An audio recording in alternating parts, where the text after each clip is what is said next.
Hello, and welcome back to Women Talk with the Street. Thank you so much for tuning in with us tonight.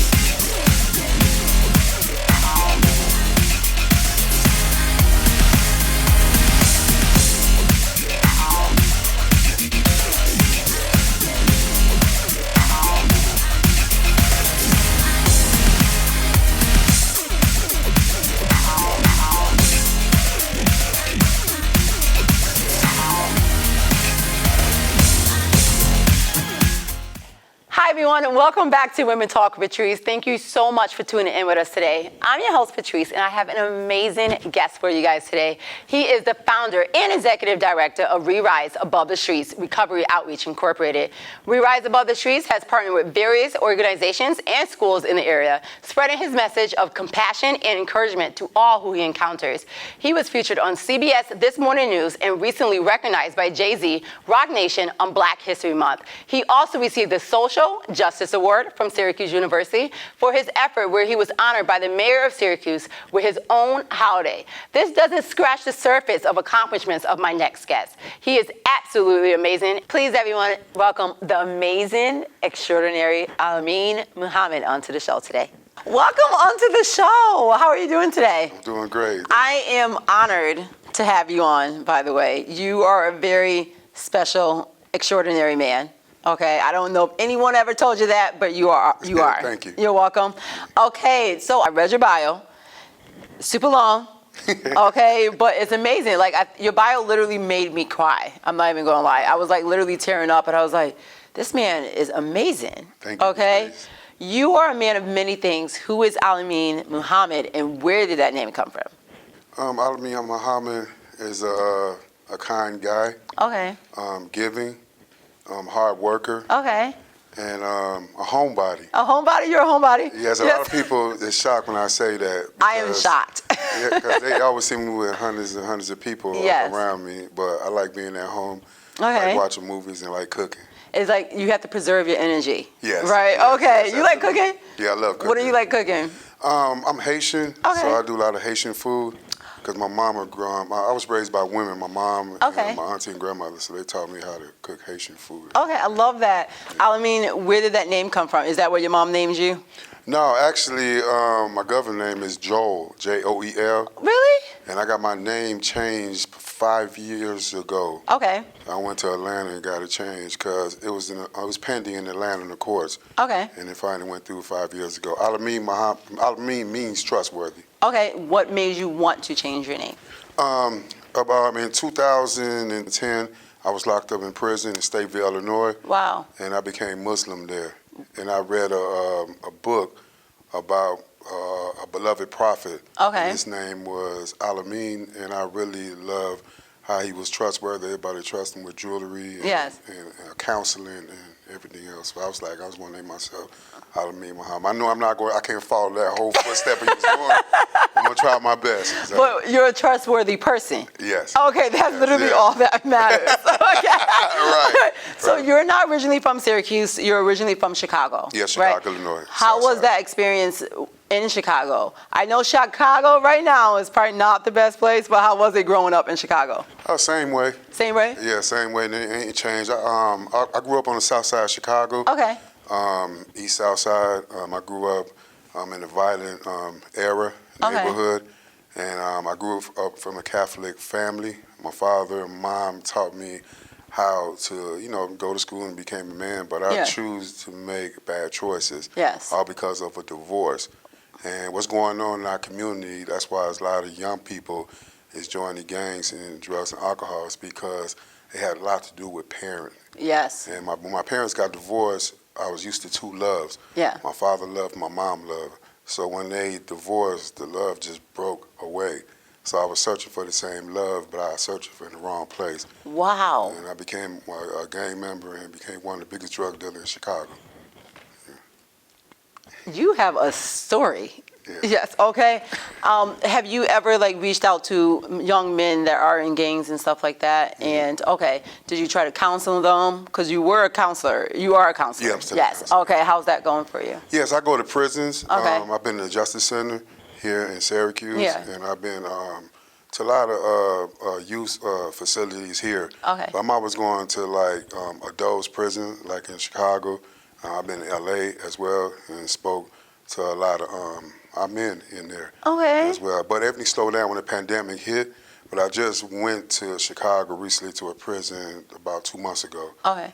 So it's starting back again. So. Okay. Do you think that a lot of the men in the prison share the same story that you do, that you can really relate to? They can relate to you. Yes. Yes. The beautiful thing about that is that there's a lot of people come and talk to them and counsel them and trying to tell them what they need to do. Yeah. But when I encounter them, and I always keep eye contact, they see my body moving, and they see the language that I'm speaking. Yes. They identified a lot of things that I do and say. Okay. And I build a relationship with them, and then when they get out, it never fails. They contact me, and I give them some tools, information to improve the quality of their lives. Okay. I love that.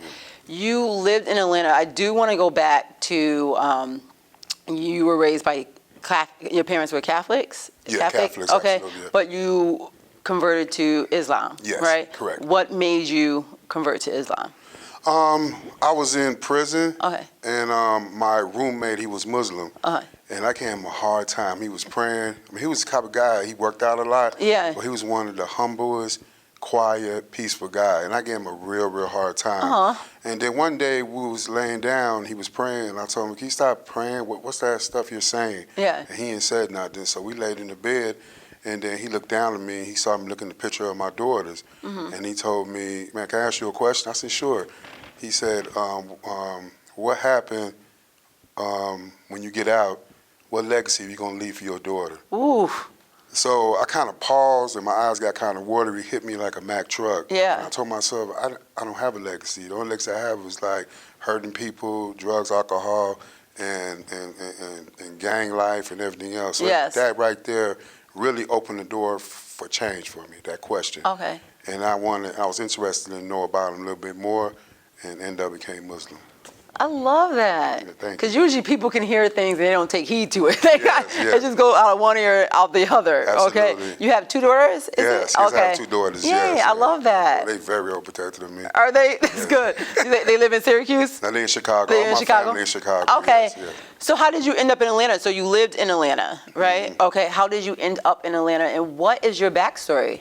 Yes, I was in Chicago, and I was one of the biggest drug dealers out there, and Yeah. had a lot of higher positions as a gang leader. Okay. So it was a bus, a federal bus back in the 90s, in the middle of the 90s, and they was locking people up for racketeering and RICO laws and everything else. Okay. So my friend, he fled to Atlanta, and he was begging me to go to Atlanta with him to get away from there so I don't have to get prison time. Okay. So I moved to Atlanta, and I told myself, I'm going to go ahead and give me a job and leave the drug life alone. But Okay. guess what? I didn't. It got worse when I went to Atlanta. Wow. Okay. And then what happened to you in Atlanta? When I got to Atlanta, a lot of Atlanta guys and women, they really praise Chicago, the city of Chicago. Because actually Chicago is like the #1 top city that have organized gang, like structure, discipline, and everything else. So a lot of people know about that around the world, even LA. So when I went to Atlanta, I started my own group. Okay. Same gang, but I started running a lot of blocks on Bankhead, Simpson Road, Decatur, all around Atlanta. Okay. And I didn't know that the laws was different. Totally different. Yeah. So when you read the Jim Crow law out there in the South, so I did like I was sentenced for 10. No, I was offered 10 years. Okay. In Atlanta, got caught with like a kilo of cocaine, and I beat it. Only sat there for a year because my name was not in the house. Okay. And got out, and this is when I became homeless.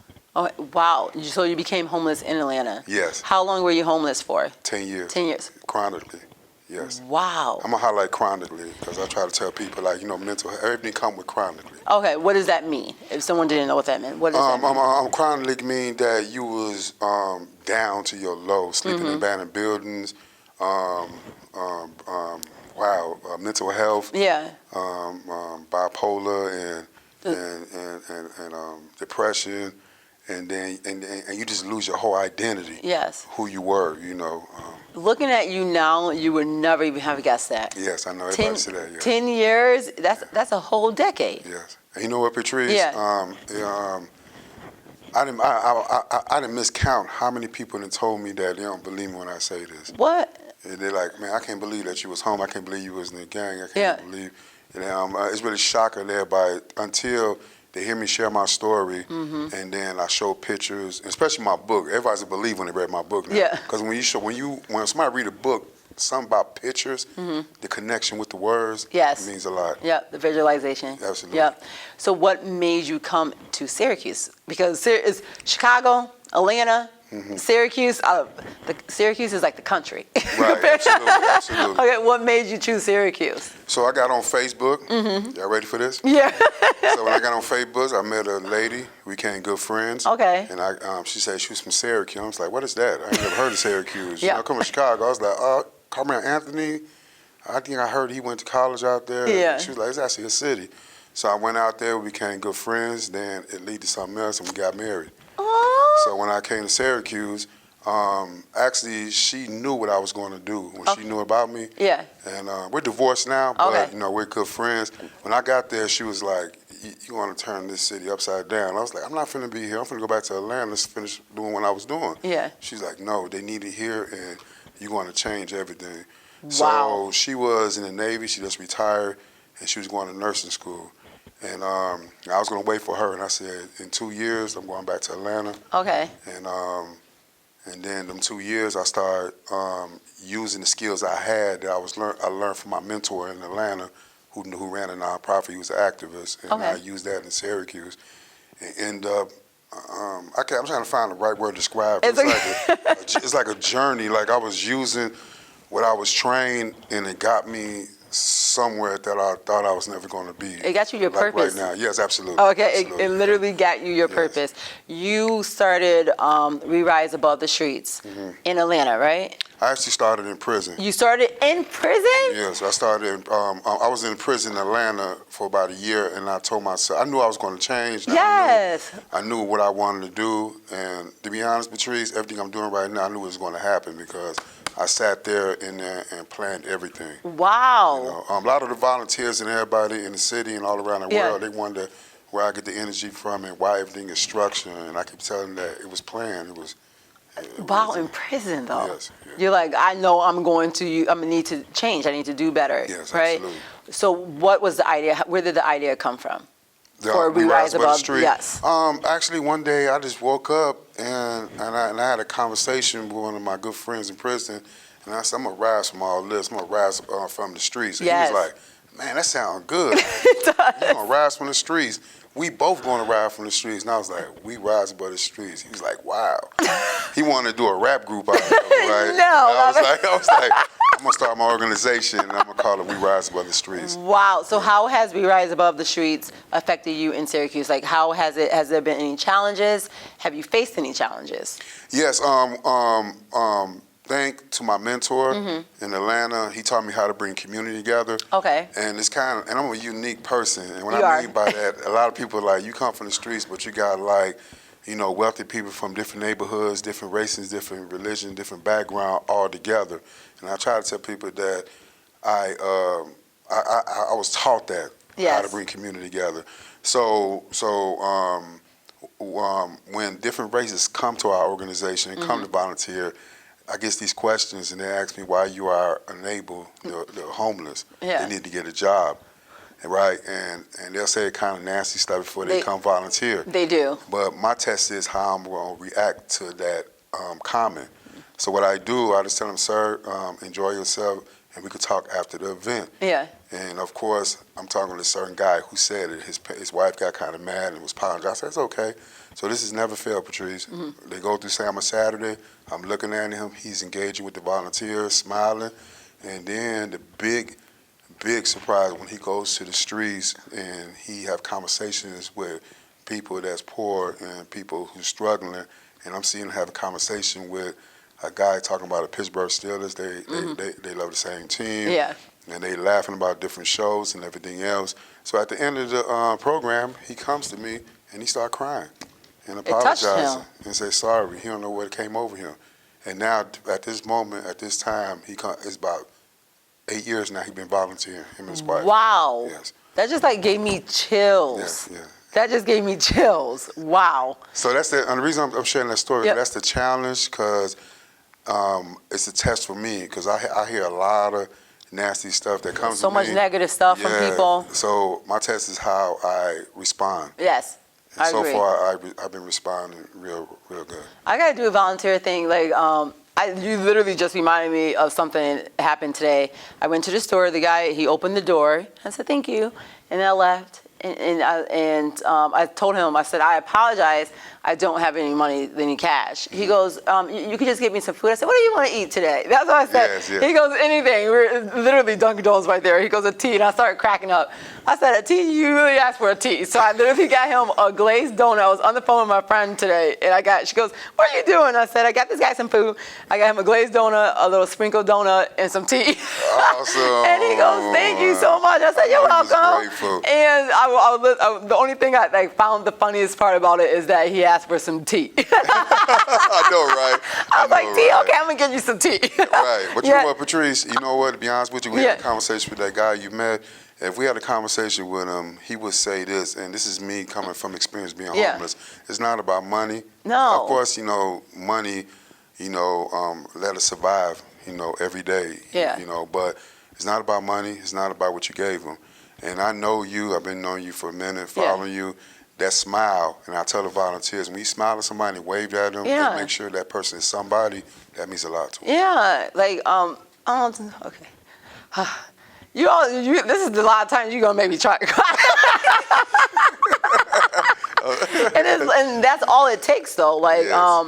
and then when I got done, it made me feel good. But there's people.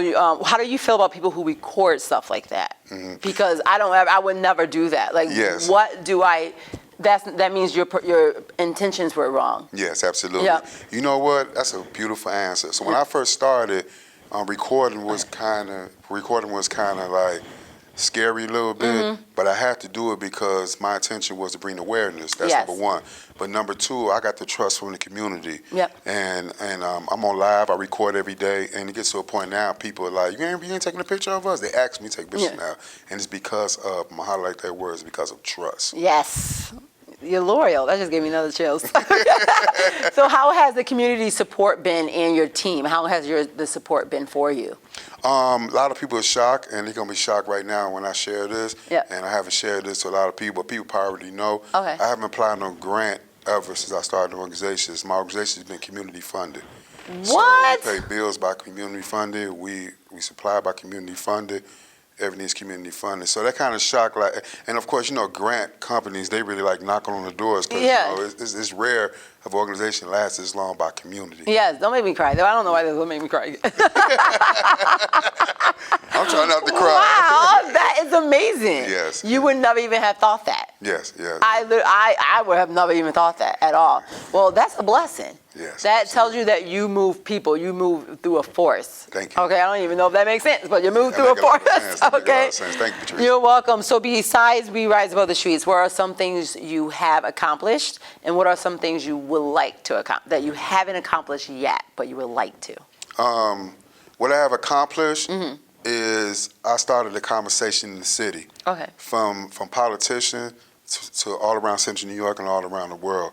When that incident happened with Dunkin' Donuts, when I made national news, that really rattles the cages in the city of Syracuse, and that really started a conversation. So I really accomplished that a lot of people is coming to me asking for advice. Our beloved mayor, a lot of people from politicians, when they call me and they want to sit down with me to solve a lot of the poverty and homelessness as well. I love that you accomplished. I didn't mean to interrupt. Yeah, sure, I'm sorry. sure. You won. You got an award. Or, it was your day. You have a day that's Yes. for you. Yes. Yes. How did that make you feel? I think I almost passed out. I supposed to be in Syracuse University to get the Social Justice Award. Yes. So I was honored to get that, Yeah. And then when I found out they came and the mayor said that we're gonna get your own holiday, I was like, wow, because usually when you get street names a holiday, people will be what? Dead. Yes. You know, so that means a lot to me. It still means sometimes I walk past my living room and look at the wall. I'm like, wow, you know. Yes. And I really, people in Chicago really, really love that. Oh, I love that. Yes. Especially like you have come so far. Right? Yeah. Okay. So what are the things that you haven't accomplished that you would like to accomplish? My good friend Danielle from the owner from We Rise by the Streets. You're the owner. I know, right? I think of We Rise by the Streets from Rise and Shine. Okay. A good friend of mine. I We're love best that friends. place. And she been mentoring me to become an entrepreneur, a business owner, to run a restaurant. So that's my goal. I don't want to accomplish. Okay. But it takes time because I know I'm not knocking nobody that's making. Who's running an entrepreneur around the city of Syracuse. But when you're trying to run a 5-star restaurant, it takes a lot. So it's going to take me a couple of years to learn the ins and outs. Yes. And everything. She think I'm ready, but I'm not ready. You know when you're ready. Yes, Yep. absolutely. But sometimes you also just got to dive in. Absolutely. Okay. Absolutely. So there's a lot of young men that are in, that was in your situation, that is in the situation that you were in. Okay. What advice would you give to a man that is struggling right now on the streets? The same advice that the guy gave me in the jail cell. Look him in the eye and make sure that he come a little bit close to me and tell him what legacy will you leave for your kids or your family. Okay. If you die tonight, what legacy will you leave? And I've been sharing that with a lot of kids in the city of Syracuse, and a lot of them stutter, and I say 75% of them start crying. Yeah, it's deep. Yeah. That's like a really deep question. Yes. Because what would you leave? What would you leave? Yeah. You know, And if you don't leave anything when you're gone, yeah, your family's left. absolutely. Okay. What is your next project? What is next for you? During COVID, okay, Dana Baller, Okay. I was in her campaign, and I met a young lady, became good friends, real good friends, we're like best friends now. So her girlfriend is on a board for Nextly. So she sent them videos of everything I was doing, and then told them that you guys got to take this story and turn it into a documentary. So they agreed, and there was a lot of paperwork signed, and then we started the documentary in the middle of COVID. That probably was one of the challenging things in my life. Yeah. Because about 10 people, you know, we travel a lot. Yeah. You know what I'm saying? I do see that. You do. Yes. You be out. And then I didn't know that it's a whole crew of people come when they're doing a lot of filming. So a lot of them caught COVID. So we had to stop for like 2-3 years. We just went back, like when I talked to you. Yeah. When I video talk to you. Yeah. I just got back. I'm starting the documentary like that week. Oh, you did say that. That's where you were too. Yes. Yeah. And then, and I'm sorry for the viewers to see this, but this is a real it's okay. conversation.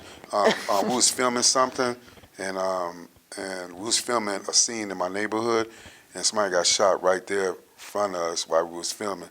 So let me tell you how the director is so talented, and everybody think that was wrong, but we ended up like, well, it is talented. But the guy survived, but he was like, keep filming, because we're sharing your story. Wow. You know, keep filming. So I got kind of mad too. I was like, why you filming, dude?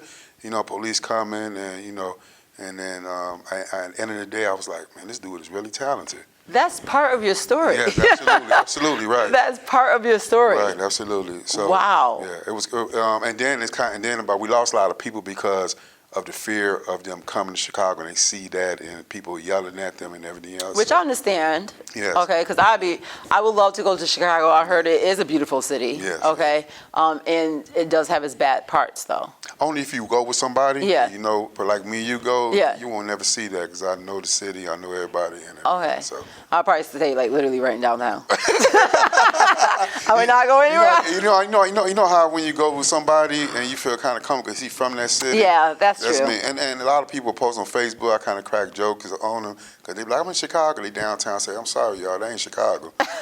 You know. It's not. I still want to try it though. I still want to try we it. go downtown get something. I'll take you to the south side and west side with it. Okay. Okay. So what is the date for this release? Do you know, or are you going to share that? We don't have no date right now. Like I remember I was telling you before we started filming. I was telling you that it's totally different from a neighborhood documentary. Yes. Yeah. It takes several years to get everything straight. That makes sense. And then I'm gonna share something a lot of people don't know. When they done, then they have to go back to the board and see if they're gonna approve it. So if they approve it, they're gonna put it out. If they don't, they're gonna give you the they're gonna give you the documentary, and you could do what you're doing with it. I actually really love that, though. That's at least they still give it to you. Yeah, they give it to you. Yeah. Because you don't know who's going to pick that up. Yes, absolutely. Okay? That's what my cousin told me the same thing. You just don't know. People see things as like, okay, I wasn't supposed to do that. No, you were. Just it was for something else. Absolutely. You know, they gave this your opportunity. Now you have another person to reach for. Yes, absolutely. Okay. Now, do you have anything else to share with the viewers at all? No, the only thing I want to share is this is going to be real deep. I just want people out there to take life serious and don't never think that it would never happen to you. Yeah. And the reason I'm sharing this to, first and foremost, myself, of course, I overcame poverty and homelessness. I went through a lot during COVID. Oh, wow. I was the only nonprofit out there helping people in the middle of COVID, the only nonprofit, and a lot of people say that. So this time, it was not just homeless people and food insecurity people. It was people like normal people who were so comfortable living in wealthy houses, thought it would never happen to them. Yeah. So it was a blessing that they met me through San Masado, a lot of meetings, and they felt comfortable to come to me. It was like, Al-amin, we need food. Our family is struggling right now. Yeah. And I had encountered that several times over the month. People falling down in the middle of my office, crying and everything else. So it took a lot of toll of me, and it brought my mental health back a little bit. So this is why I went to Africa and Saudi Arabia to really, and that was one of the best times my life. I went to Africa because I really was around tribes and a lot of different people who really made me feel comfortable and gave me some, people say energy in America. Well, please go to Africa and see the energy. I really want to go to Africa. You know, that yes, is definitely a place I want to go. Yeah, so I just want to tell everybody that, be grateful of the food you got on your table, and don't never say it'll never happen to you, because I have met hundreds of people over COVID, and it was not homeless people. Homeless people was used to it. Yeah. When it happened, it was like, hey, it is what it is. I agree. But I'm talking about like people that we see in our jobs that come in and wealthy, nice cars and everything else. If COVID didn't humble you, I don't know what else could. Okay. Absolutely. It humbled me. It really humbled me a lot. It taught me a lot. It definitely changed me mentally, physically, emotionally, spiritually. I know 2020 COVID was not a good year for a lot of people, but I didn't say it was one of my best years after I broke down a lot, but I know, right? Boy, preach. Yes, I love that. Yeah. Well, you are amazing. Thank you, Patricia. Thank you so much for being on. I truly appreciate you. You are amazing. Thank you for sharing your story, and thank you for sharing your story with me. I appreciate it so much. Thank you so much for You're having me. welcome. But hold up, I got a gift for you. You got a gift for me? Yes, I have to bring you a gift. I have to bring you a gift, especially the beautiful work that you're doing. I really do love gifts. I love gifts. Okay. So I got you a copy. Okay. I'm gonna jail, but now. Okay. First of all, I like how shimmery the bag is. Bling, bling, okay. bling. Aw. Okay, I got a card. Yes, you got a card. Okay. Absolutely. I got a book. Oh, you look so handsome on this. Thank you. My Purpose of Life. Yes. One man's tale inspires a wave of humanity. I love that. Thank you. I like the fact that he paid attention, not just because he's an author, but I do read all the time. So I am going to read this, and I'm super excited. Oh, okay. Please don't be angry at me, y'all. Oh, we need bridges, not walls. I love that. Street Hiller. I love that so much. Yes, I was telling you, this fits you perfect because the work that you're doing, you're helping and healing a lot of people. So this is perfect for you. Thank you. You're welcome.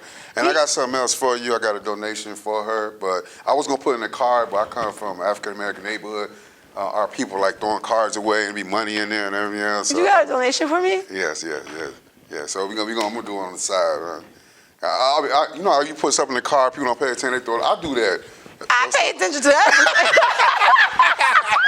I was kind of scared. She might throw it away, like you know. No, I love cards. I am such a person that is for like the simple things literally make me happy. You really have a donation for me? Yes, I do. Yeah. You can tell it's in the card. I'm just kidding. You can tell them I'm telling good stories, throwing cards. I'm like, seriously? Yes, seriously. Yes. I am not going to cry. I'm going to cry on my way home because I feel like I look really pretty right now. Yes. I almost put fake eyelashes on, so thank God I did not. Thank you so much. I don't even know what to say anymore. Okay. Well, You guys, My Purpose of Life, okay, is his book. This is out. Where can people get this? Nature Time. Okay. It's on Nature Time. Yes. It's always in Nature Time. Nature Time, they're a good friend of mine. Yes. They're my family. Okay. And if anybody wants the book, they can call me. And I'm sorry, I forgot to mention this.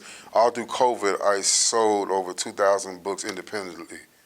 2,000 books independently without Amazon and everything else, yes.